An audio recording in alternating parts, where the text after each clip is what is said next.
These are ordinary people that haven't been arrested before. None of us had been arrested before. I did then end up saying to my husband and my daughter that I might be in jail. For a mother to go to jail, that is what it's going to take to make a difference.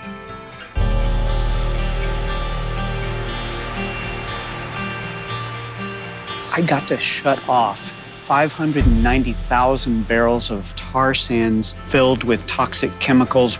I knew that when I cut that chain and I opened that fence, that I was crossing a threshold that I couldn't uncross. I had made a choice to go into another part of my life and that I wasn't going to be able to step back from that. There's enormous pressure on us because we cannot lose this case. I have one last stab at this, and I am gonna try and take it with all my might. Back up, you have got to go! Hey, hey! Ho, ho! Back up, you have got to go! Hey, hey! Ho, ho!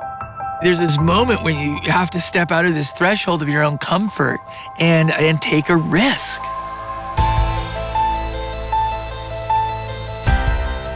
They bring this beast, this monster, into the beautiful Salish Sea, and we get to fight him with kayaks. And all of a sudden, we had this incredible battle where we were winning because we were winning the moral fight. The whole world was cheering for us.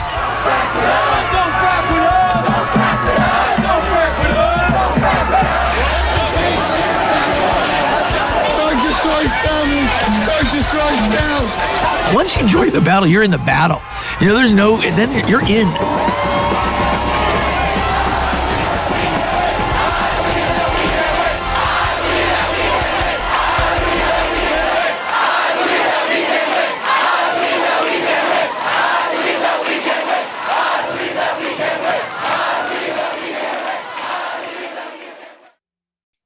Hi, everybody. Welcome to Big Blend Radio's Nature Connection show with Nancy and Lisa. You know, we're the crazy mother-daughter travel team on our Love Your Parks tour and also publishers of the digital magazines, Big Blend magazines, all kinds of them. So anyway, today we've got fine art nature photographer Margot Carrera back with us as our special guest co-host. And whenever we do something to do with gardens or nature and the environment, we're like, Margot, come on. So today we're very, she's here. And, yeah. And she's on every fourth Friday with us. We do an environment show with her. But today we're excited to welcome Joe Gantz. He is the Emmy-winning producer of American Winter and Ending Disease. And he's the filmmaker of the Emmy Award-winning, it's a lot of Emmys he's got, Emmy Award-winning HBO documentary series, Taxicab Confessions. And his new documentary is out March 15th. And you're going to want to watch this. So go to the website, theracetosavetheworld.com, and that's the name of the documentary. It's about climate change, and it's about the people that really, they put their lives on the line. They get into trouble with the law, and some people have walked across the country in the name of getting the awareness for climate change and global warming, because we are on a race to save the world, and the clock is ticking. So we really appreciate the work that he has done and everybody featured in his film. So welcome to the show, Joe. How are you? Thanks for having me. I'm doing good. Good. It's great to have you here. And, you know, Nancy and I, we're recording this while we're in Anacortes, California, Washington. And I think that's it was crazy because it was like, turn the documentary on, and we're like, wait, that's right outside the window where we are right now. It starts there, and you have a group of people that got out there with their kayaks, and has to do with stopping the oil refineries. And I loved that in the beginning of that. I remember it happening in the news. So were you there? I mean, for all of these different events going on, like even the guy who's like, I'm going to stop the oil, like, well, just turn it off. The type of documentary I call Life in Progress. And so our goal in making the type of documentaries I make is to be there when the events unfold in real time. So just like in a fiction film, because they script it so you feel like you're there as each event happens.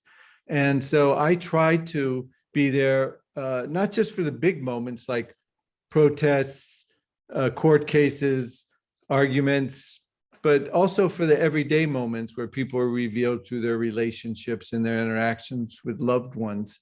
So it is, a more difficult type of documentary to make, and especially this documentary because, as you mentioned, a lot of these people are doing civil disobedience. And because of that, they don't necessarily want, law enforcement to know about that in advance. And so I would often be told about it at the 11th hour, and I'd have to get my crew from Los Angeles area where we are to Anacortes or all over the country. We filmed all across the country. Wow. I mean, you went all over the Dakotas and I couldn't believe it. And I'm watching everyone drive in the snow and I'm like, I know about that. How did they film this? And so you were, one thing that we all talked about when we first watched is, and we've been talking with other people too, is you covered a lot of civil disobedience. And, so, it's a tough pill to swallow because we really gotten to that place of, like, I don't really want to tell everybody, hey, let's save the climate by breaking the law, but I understand where they're coming from, because it gets to that point where no one listens. Yes. I don't feel that everybody needs to break the law, certainly, but I feel like everybody needs to get involved. And Miriam, who was the person who walked across the country at age 72 to try to encourage people to pay attention to climate change, she said that taking action is the antidote for despair. And I think that there's been a lot of articles that have come out that are frightening just in the last couple of weeks. The Guardian put out an article a couple of weeks ago saying that the oceans have passed the point of no return in 1914. Just a few days ago, Inside Climate News said that the Amazon rainforest is approaching a tipping point where it could start to turn into a savanna desert. Wow. And just today in New York Times, there's an article on how climate change is affecting people's mental health. And they said there's a survey of people age 16 to 25 in 10 countries published in the Lancet that found that 3/4 were very frightened about the future. And almost 40% of young people say they are hesitant about having children because of the state of the climate. And, so I think that many climate change films feel like they want to tell people how bad things are and how much worse they're going to get. They're what I would say is information-based climate change films. And that is all true. But what happens is people sometimes see those and they're so overwhelmed by these figures that they say, oh my God, what is the future like? And they almost become paralyzed. I feel by following these people who are in the trenches, who are doing anything and everything they can to turn this around, it's inspiring, it's energizing, and everybody needs to get involved because the wealthy and the corporations, they own the politicians, and the politicians select the judges. So it's a closed system, and they give lip service to climate change. They talk about greenwashing, they're going to do this, but it's going at a pace now which is so slow that we are not going to survive this. It's the projections for the future are very dire, and we need to have a sort of a paradigm shift where people get involved, everyone gets in the streets, and if everyone gets in the streets and makes their voices heard for a livable future, the politicians have no choice but to pay attention and to take action. And so I think this is a film that can energize people to jump in and do their part. Yeah. I think it's time for people, when they go to vote, to organize and have a huge agreement on write-in candidates, so we can get rid of the money in politics. If we had write-in candidates that people actually knew, and it just so not that they would be the perfect person, but they wouldn't be basically almost criminals. And I got to be careful how I say that, but you know what I mean. I know Because exactly what you mean. yeah, there's no way that any politician is making decisions based on the good of the people. Yeah, the vast majority are not. Yeah. And so because I do feel like we need to get government involved, because the kind of sweeping changes, like to put whatever it is, 500,000 electric charging stations across the country, or mandate that we change to electric vehicles, or any number of things that can be done to have vastly more alternative energy. You need government. But to me, absolutely, the politicians, you elect them, and then the reality is that the 0.01% of people give them 40% of their money. In other words, the very, very wealthy give them 40% of their money, and they're bombarded by lobbyists, and so it's really hard to get them to cooperate unless you get 40 million people in the streets, as happened during the first Earth Day, and then they'll pay attention. And so I know that everybody does not have to break the law, does not have civil disobedience, but everybody has to do their part, because the vast majority of people know about climate change, are fearful about the future, and to get in the streets and be part of a protest or do any number of things to pressure politicians is not that difficult, and it's energizing. When you're on the sidelines and you're doing nothing, you feel paralyzed, you feel defeated. When you get involved and you get in there and you're part of the fight, and you feel inspired, and you're with a group of people that are doing something, and it feels good. You're absolutely right. I mean, that's how we ended up on our tour. We did so many radio shows about the maintenance backlog in national parks, not getting their funding, even though somebody is paid towards it. And, it goes to the general fund, and this happened. And we realized that people are not really rallying as much as they should for their parks and public lands, which goes into climate change too, and so we went on the road, and we realized this disconnect. And people love their parks, but they need to stand up and do something.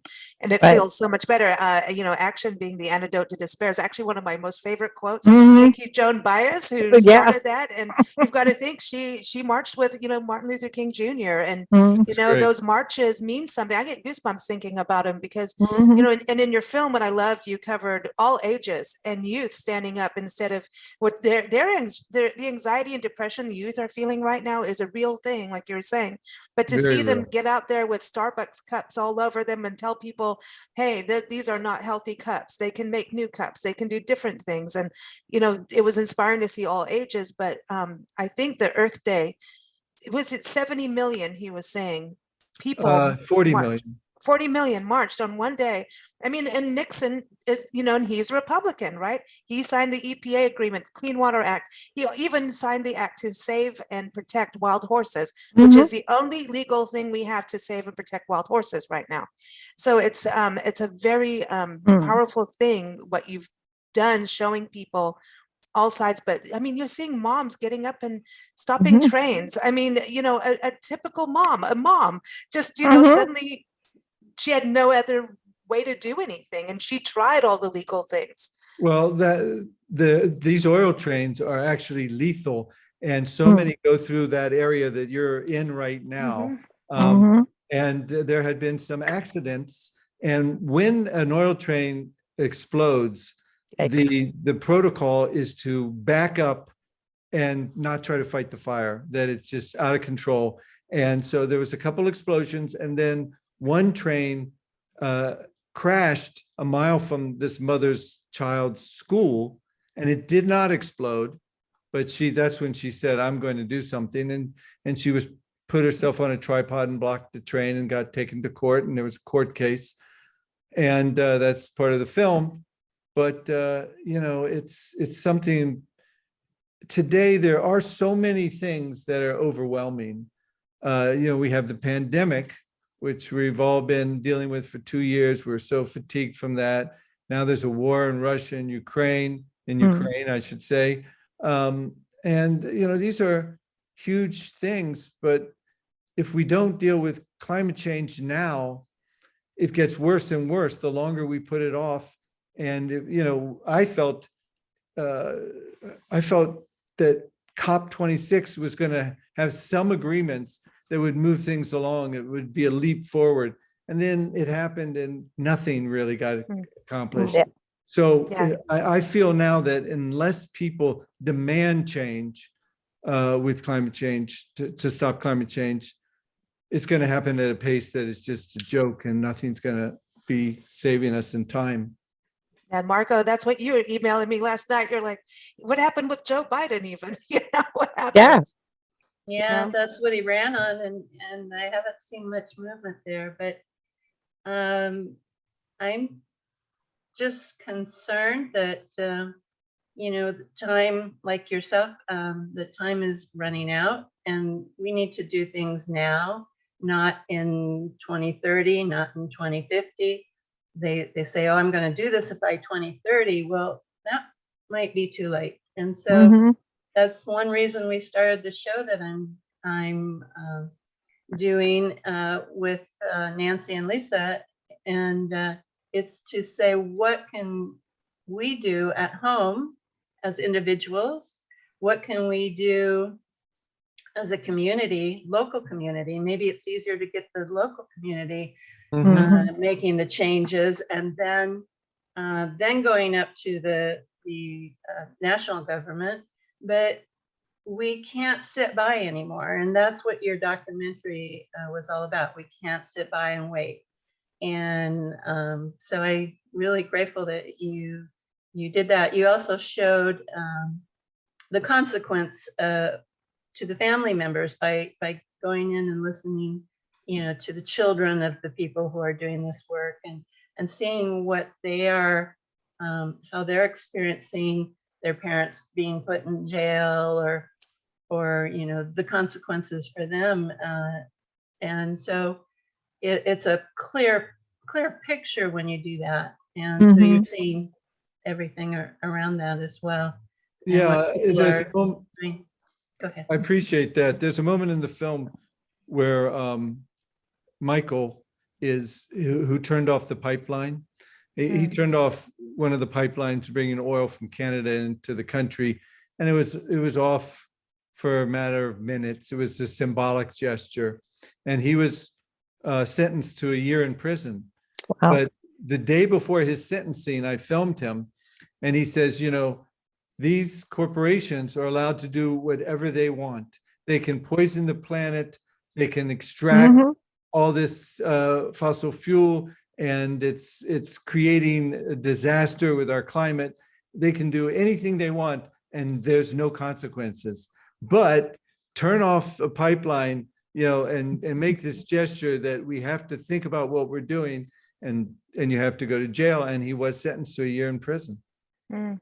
We did an interview when the Dakota Access Pipeline came up, and it was, how they always sneak things over the weekends and holiday weekends, and this happened holidays over Labor Day weekend. At this time, we were just doing live broadcasts all the time, and we were like, oh, we're going to take Labor Day off, and Cody Hall was one of the Native American protesters, and he ended up, we did a last minute show, and he called in. And he was talking about how there's no help. Where was Barack Obama on this? You would have thought, here's all these indigenous people around the world standing together. But he called in, and Amy from Democracy Now! Had been there, just there, and gotten in trouble at that time. And his friends, his family, all these people, these pregnant ladies tied themselves to the bulldozers, and they set the dogs on him. Yeah, just like they did. During the it's civil rights absolutely marches. criminal. And so we were like, we had to do the show. And at that point, there was no news about it. And CNN barely did anything. Nobody did really anything but Amy. And when we started digging into it, who was behind this with the oil, it was crazy. And we started contacting lawyers, oil lawyers. And of course, nobody didn't get very far. Because we're saying, how do we stop this? How do we stop this? And every single bank was behind this oil. Yeah. And, when you start getting into it, and I get all riled up and upset, and then that doesn't do anything unless you do something.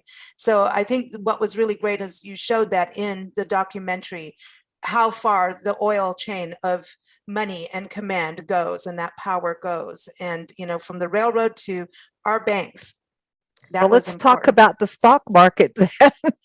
Well, there's positives with that, though. There are Mhm. positives with that. Yeah. So Bill McKibben wrote a opinion piece about a week ago, and he talked about how Ukraine is a war for oil. It is a war for oil because, they have oil, they also have minerals, and it's a war for oil also because nobody wants to go against Russia and Europe because they're dependent on their oil and they're afraid to have that cut off. So he said that it would be very possible to have a World War II style push with all our industries, where we convert industries to focus on making solar panels, making windmills. They converted all kinds of industries, to make bombers and to make munitions and make all kinds of clothing for the soldiers. And he says it's a lot easier to make a windmill than it is a bomber. And that in a matter of a few years, you could really turn this around and have us not dependent on oil and gas and coal. And it's just that we lack the resolve. The people who are making money off this will, take this as an opportunity to try to extract more oil and pollute more. And it's up to the people, though, to make the stand and say we're not going to stand for this. And so I'm hoping to use this film over the next year to energize people to get involved, to get off the sidelines, and to get into the fight. I think it's perfect timing with this coming out March 15th. Everyone on video on demand, so Google Play, iTunes, go to the race to save the world.com. There's links up there. So basically most places where documentaries you can find, like, unfortunately, Amazon apparently doesn't do that anymore, but we'll find out more about that on documentaries. But it's really important, I think, when you watch this, what can you do? What action can we take? And with Earth Day coming up, just, over a month from now, you can get a march together in your neighborhood. You can get some clean, you can write letters, you can do things together, and you've got a month to make Earth Day really, really happen this year. And there's some great organizations that you can join and be with some like-minded people. There's 350.org. There's the Extinction Rebellion. And, when you get with those people and you just feel that group energy of people who, are willing to do what it takes. The vast majority of folks in those groups do not do civil disobedience or risk arrest, but they're just making a stand and saying that, for all our futures and certainly for our kids' future, we really have no choice but to do something that is going to be a paradigm shift here. These incremental changes are just not going to do it. Yeah, it goes beyond fighting with people on the wrong side or like against you on Facebook. I mean, just stop it. It's just pointless. The arguments, just a waste. And I just want to give a shout out to Greenpeace, because really, when they jumped that bridge, that was so cool. That's awesome. That must have been epic to film that, right? Did you know they were going to do that? No, I didn't know beforehand. Wow. Greenpeace is a little less of an organization that does protesting.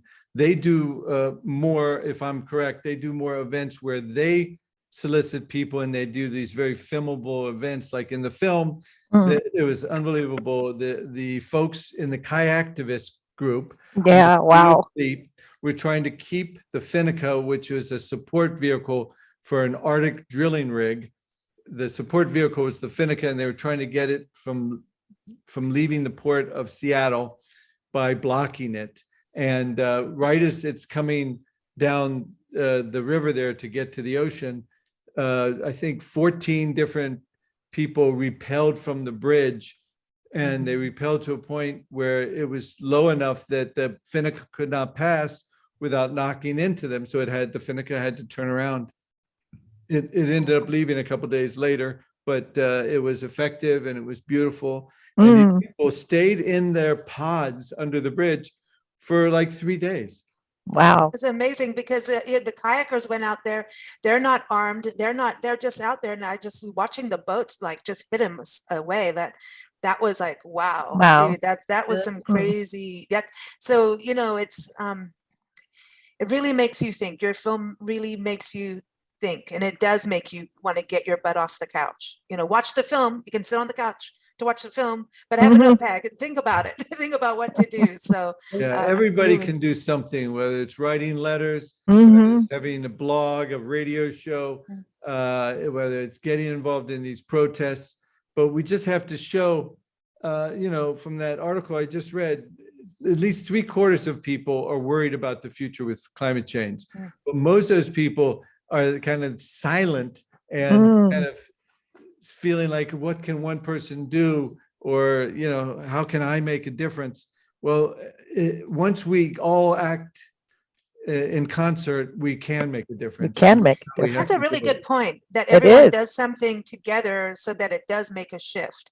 You know, if we're all doing our own little things and not communicating and doing something, it's you're going to have a longer road, a much longer road. So You know, yeah. I went to there's a moment in the film of this New York, it was a parade almost. 400,000 people came there Yeah. to protest climate change.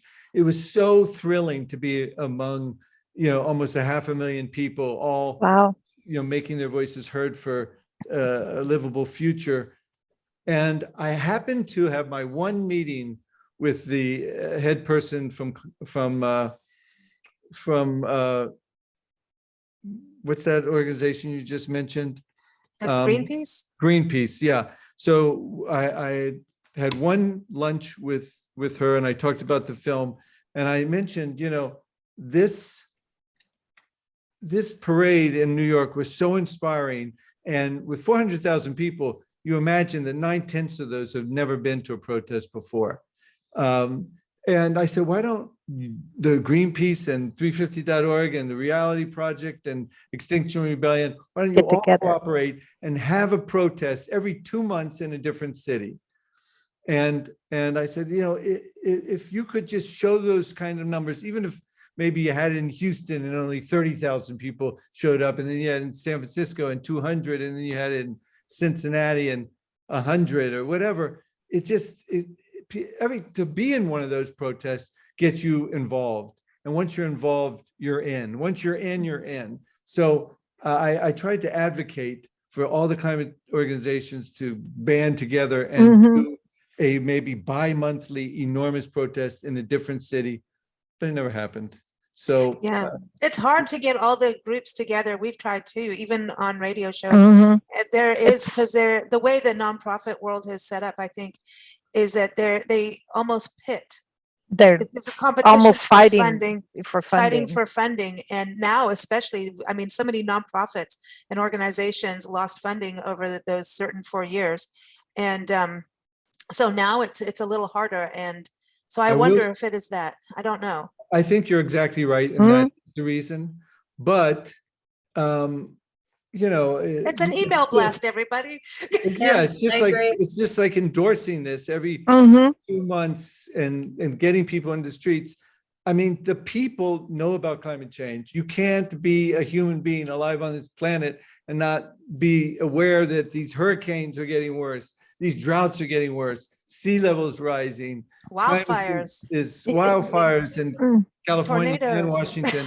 You can't be alive on this planet and not see these changes.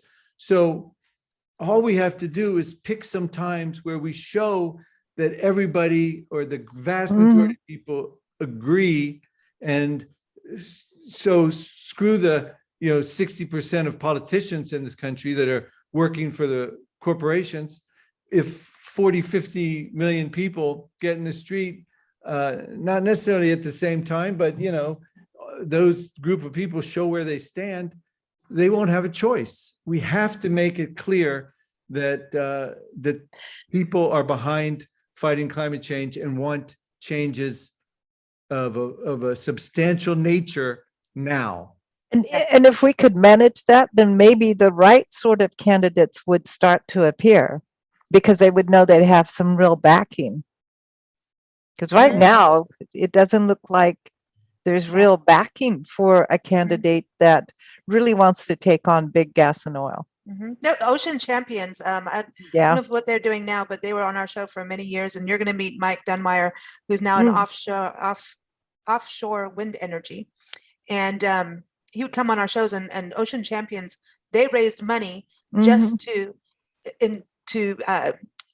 help fund politicians that did the right thing, to go against the opposition. And Florida was one of the biggest races, and it was difficult to even time our shows because the opposition was listening to our show. It was like this war was like a serious war went on, and it was fun because we did some really interesting shows. Thanks. We taught people how to call the White House. Yeah, that was fun. Not 1% of the people, but 1/100th of 1% of the people donate 40% of all the donations to politicians. So this small sliver of very rich people give money to the politicians, and guess who they listen to? Exactly. Yeah. And so we have to make our voices heard and drown those people out.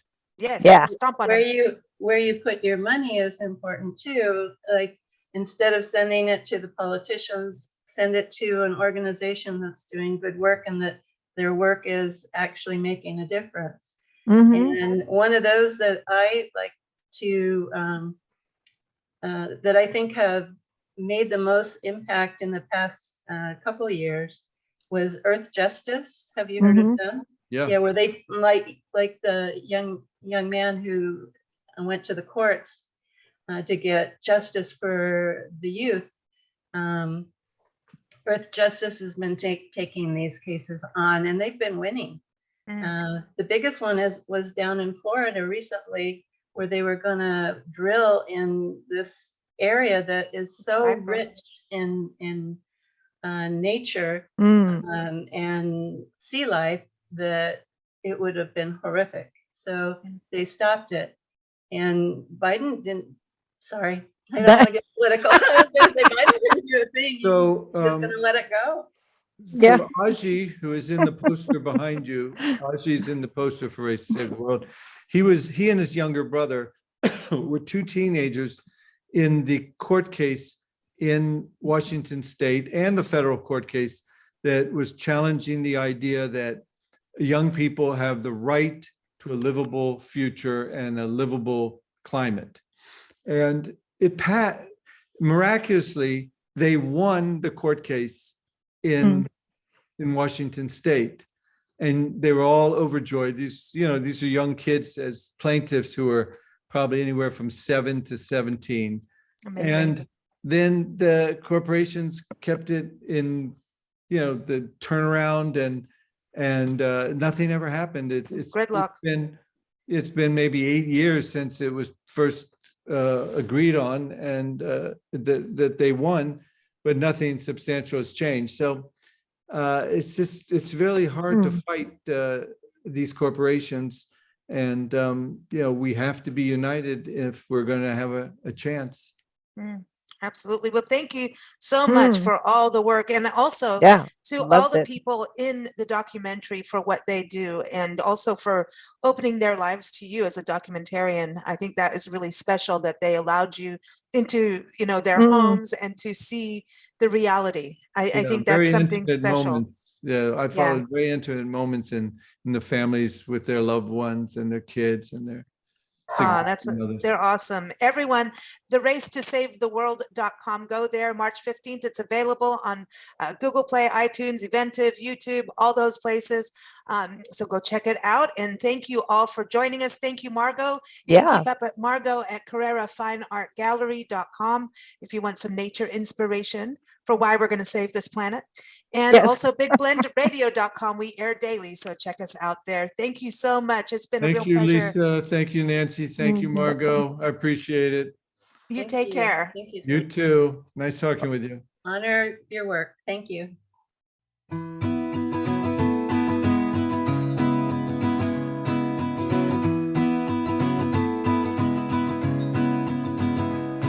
Ye come here and gather round the stage.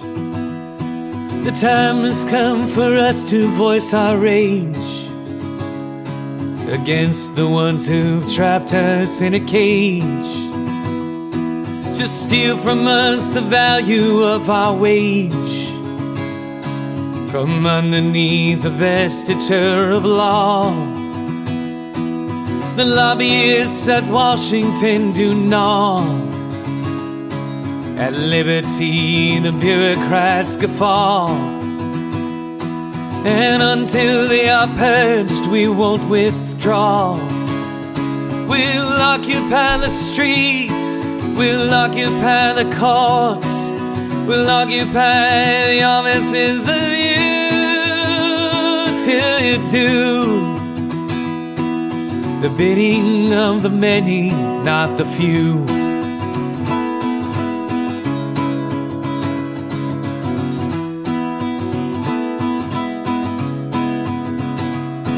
Our nation was built upon the right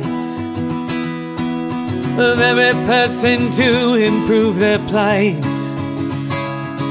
But laws of this republic they rewrite, and now a few own everything in sight. They own it free of liability. They own, but they are not like you and me. Their influence dictates legality, and until they are stopped, we are not free. We'll occupy the streets, we'll occupy the courts, we'll occupy the offices of you, till you do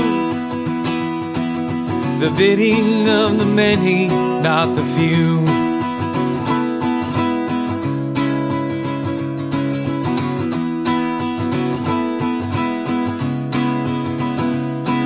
You enforce your monopolies with guns, while sacrificing our daughters and sons. But certain things belong to everyone. Your thievery has left the people none. So take heed of our notice to redress. We had little to lose, we must confess. Your empty words do leave us unimpressed. A growing number join us in protest. We occupy the streets, we occupy the courts, we occupy the offices of you, till you do the bidding of the many, not the few.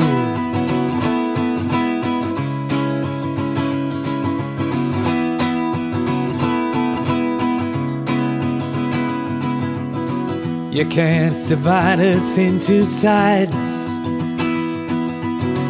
and from our gaze you cannot hide. Denial serves to amplify, and our allegiance you can't buy. Our government is not for sale. The banks do not deserve a bail. We will not reward those who fail. We will not move till we prevail. We'll occupy the streets, we'll occupy the courts, we'll occupy the offices of you, till you do the bidding of the many, not the few. We'll occupy the streets, we'll occupy the courts, we'll occupy the offices of you, till you do the bidding of the many, not the few. We are the many, You are the fuel